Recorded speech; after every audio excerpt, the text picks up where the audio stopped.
69 years ago, I was landing in Utah Beach. And, it was tough to begin with, but finally we broke out of the Cherbourg Peninsula and we raced across France and into Belgium, and we were billeted there in a old theater because we were kind of up against the Maginot Line and the Siegfried Line, and it was getting fall, and also we were almost outrunning we were going so fast that we were almost running ahead of our gasoline. I was with a field hospital. Most people recognize that as a MASH outfit, so it's that same kind of an outfit. And they billeted us. Now, some people don't know what billeting is, but they housed us in an old theater. And in this old theater, I scoped it out, and I decided I wanted the projection room, and I could spread out enough so that I could just take my duffel bag and fill that whole room so I wouldn't have to put up with the swearing and the gambling and smoking all night long. So I had it well filled up, so nobody ever did occupy that room with me. What city was this? This was in Dijon, Belgium. D-I-S-O-N, a little town, but it was just not too far from the city of Verviers. Verviers is a good-sized city, even in those days, and this is 69 years ago. Well, I got all spread out there, and this was on a Tuesday. So I thought, I'm going to go and see if I can find an Adventist church. So there are 3 other Adventist guys in the outfit, so there were 4 of us. I don't know where they were, but they were somewhere. So I thought, I'm going to take off and see if I can find an Adventist church. There was 2 long sets of stairs.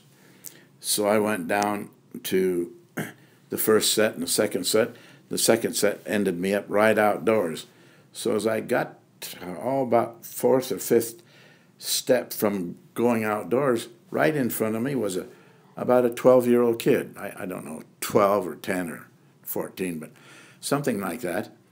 And I realized, before I asked my questions, I said, because he had been under the thumb of Germans for 4 years, at least of his life, but I wondered if this kid could speak English. So I said to him, I'll bet you can't speak English. And he said, yes, I can, in perfect English. So I thought I'd go for the next question. So I asked him, I bet you never heard of a Seventh-day Adventist.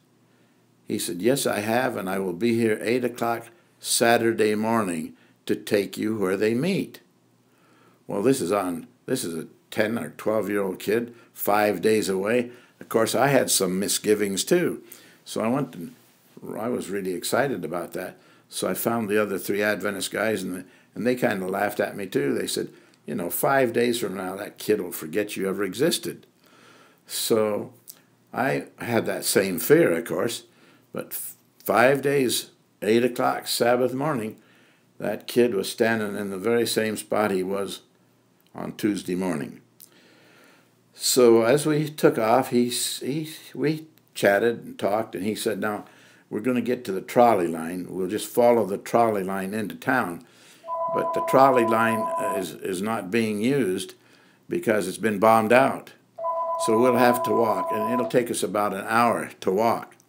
So we walked about an hour and chatted, the 5 of us there, and as we were kind of walking downhill into the town of Verviers, Belgium.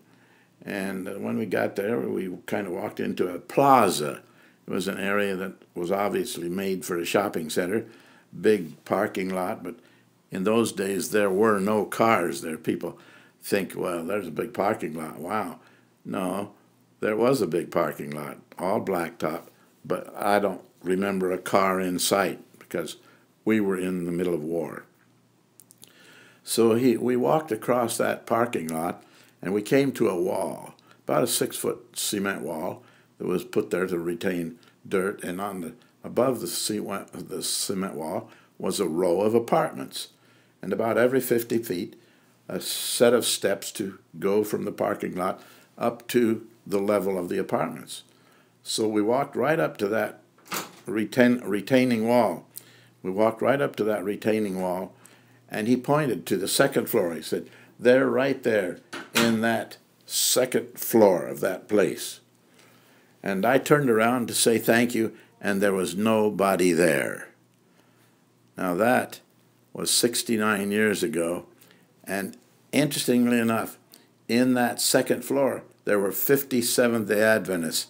And once they found out, now listen carefully, we walked in there, nobody greeted us, nobody moved.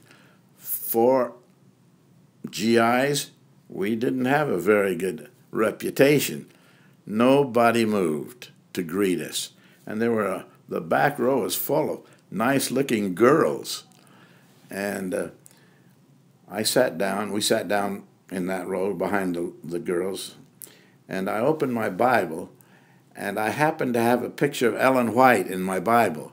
And this girl, looking over her shoulder, saw that picture of Ellen White and recognized it, and she turned around and said, "Vous Adventiste?" And when we said yes, they just came around there, and they kissed us on this cheek and the other cheek, and then a cheek, 3 kisses, and just bombarded us with love and welcome, and fought over who's going to take us home for dinner that day. And we were there for 3 months. And of course, we certainly appreciated their love and affection during the 3-month period.